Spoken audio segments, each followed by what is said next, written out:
Welcome back to the Tommy Brideson Show.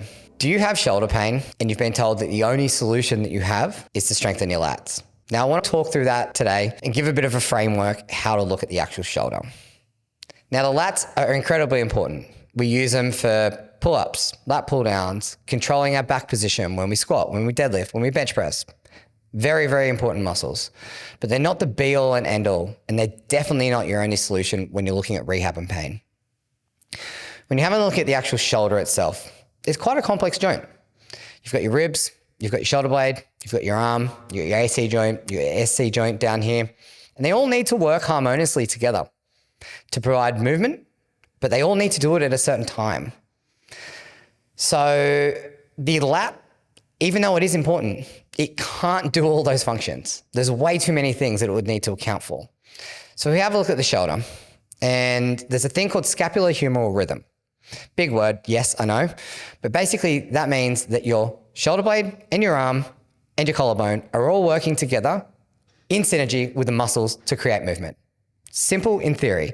But when we look at training, we need to allocate time towards strengthening up the actual movements, the muscles that produce the movements in synergy with one another.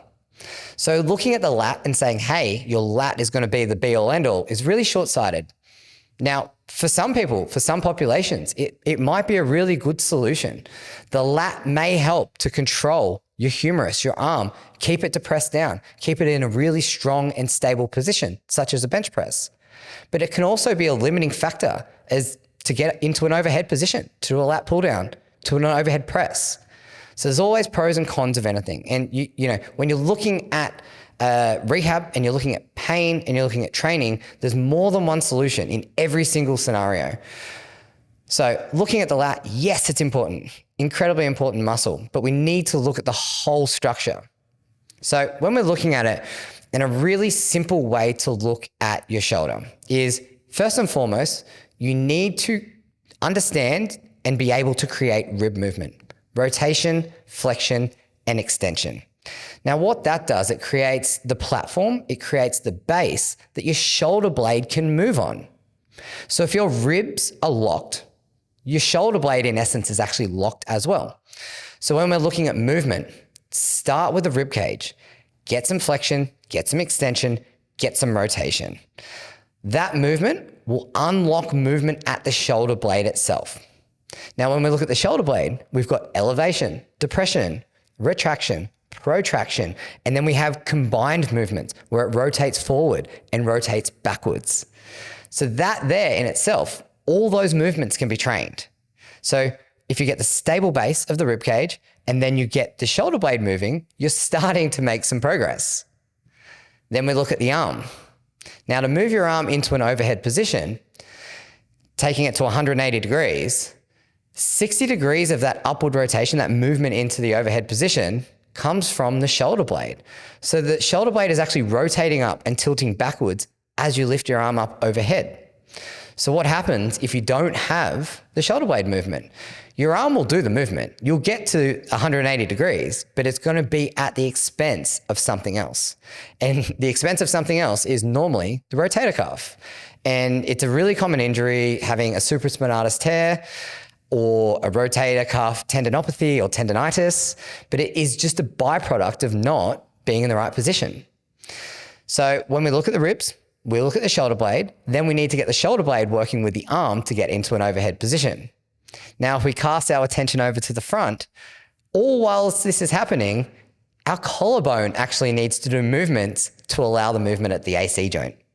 So your shoulder blade's rotating up, your arm's moving up overhead. At the same time, your collarbone is rotating backwards. And what that does, it creates clearance at the front of your shoulder at the AC joint, which allows your arm to actually move into an overhead position. Now, I started off a little bit heavy with anatomy, but what I wanted to point out was that there are so many different functions of the shoulder, and it works in a complex way, and it works in synergy with different parts. So saying that one muscle is the be all end all is really short-sighted, and it may help in some cases, but it also may not. Now, when we're having a look at the shoulder itself, commonly you will find that there is a structural imbalance in training, in strength training, we are really good at using big moving prime movers. So your lats, your back muscles, your rear delts, your rhomboids, your shoulder flexors up into the overhead position. But what ends up happening as a result of that is the stabilizing muscles become downregulated. They're not as strong and they don't have as much ability to do their job. So when we have a look at upper body dysfunction, if you've got improved range of movement through your actual rib cage, if you start to set and train your shoulder blade actually as a function itself, so think about it as rowing or think about it as bench pressing, what ends up happening over time is the smaller stabilizing muscles become better at doing their job. They help to support the shoulder blade and they help to support it during movement. And that is something that I think is really overlooked in training in general, is the smaller stabilizing muscles at the shoulder. They are so important during movements, whether it's overhead, whether it's a reaching based exercise like a landmine press, even simple movements such as rowing all require the shoulder blades to be engaged and doing their job.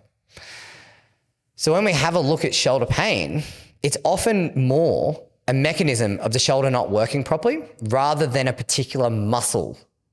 So, when I'm treating people, it is actually often quite hard to give an exact diagnosis of pain and why. Because everything hurts when you test it. When you're really aggravated, everything is painful.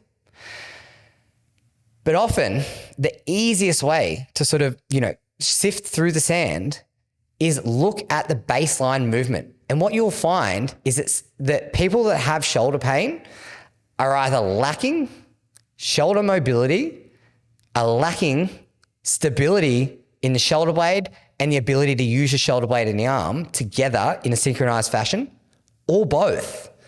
So sometimes when people are coming in for treatment, especially when I've got them on a treatment table, you just need to start at the start. You need to go, okay, let's just create a new baseline. Let's come back and let's look at how the movement of the shoulder works in that person and then identify what's not moving and just go all in. And generally speaking, you'll have a combination of mobility-based issues and stability-based issues. In powerlifting, in strength training, you often see, because we are so dominant in bench pressing, it's a huge portion of the training. You find that powerlifters have internally rotated shoulders. Now, that's not a bad thing inherently, but what it means is that going into overhead positions or positions that require a lot of extension, bringing your arm behind your body, can be quite provocative and can cause pain.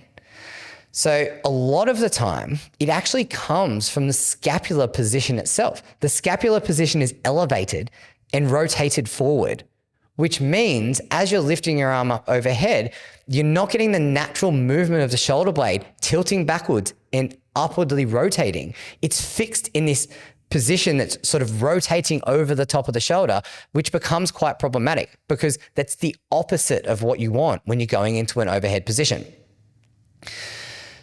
So when you're having a look at someone in the gym floor, quite often, I've actually never done it, but I think that I'm going to do it. And I'm going to get a row of lifters all in a row and line them up. And there's a certain pattern that just stands out, and it's a right elevated shoulder.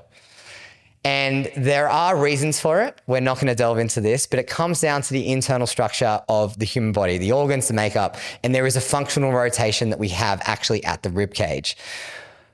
But from how you actually approach it, if you have a shoulder that is elevated like that, you want to get it to drop back down into its normal position. You don't want it in an elevated position because what's going to end up happening is you're going to really struggle to get into any positions of overhead. Even at the end of a lat pull down, it's going to be quite hard to get into.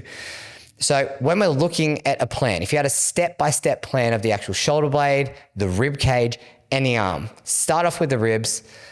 Get the actual shoulder blade moving once you've got some rib movement, then start to pattern the shoulder blade into an overhead position, providing you actually have enough length to get you into an overhead position. And that is actually your pathway out of pain because you need to restore range of movement, add in some stability and control, but then we need to train it. Now, the shoulder is very unique where it's different to the hip. The hip's quite a stable joint. So if we have the range of movement and you put it in the right position, it will generally work. The shoulder requires multiple structures, so it's not as simple. So you need to be approaching the shoulder, definitely from a pain standpoint and also from a training standpoint, from multiple different areas. So quite often in training, what we actually need to do is when we're warming up, release any tight structures, upregulate or add some stability into structures that need some upregulating, all whilst doing it, improving on range of movement. It's a really simple way of looking at the shoulder, because when you have a look at a shoulder, like the amount of times that people come in, I'm like, I've got pain here, like directly in the front of my shoulder, right? It's painful, it's sore. And you often see people walking around the gym, like rubbing their shoulder, like constantly rubbing their shoulder in pain. You know, there's some structures at the front of the shoulder, but they're very rarely the actual cause of pain itself. They're a byproduct of poor movement, poor stability, and poor control. So the training process, or at periods of time during the training process and the rehab process, you need to identify, okay, where am I lacking in range of movement? Where am I lacking control? And train it. So it's a really easy way to approach your accessory exercise. Like say you had just done a powerlifting comp or a bodybuilding show. You're working on the big prime mover muscles there. You're working on the big move, bang for your buck exercises. So directly after a really intense period of training, you can then scale back your training, drop off the intensity and work on these smaller muscles, work on your range of movement, and then go again.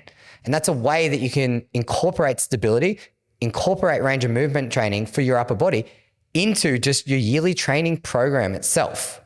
So when we're having a look at the shoulder, you really need to approach it from multiple different angles. And, I don't want to overcomplicate it because it doesn't need to be overcomplicated, but we can't oversimplify it either and just say the root cause of all your shoulder pain or the thing that's going to improve your performance is one muscle. It's not. It is a very important muscle, being the lat, but it's not the be all end all in your upper body training and rehab journey. That's it from me today. I'll see you guys on the next episode.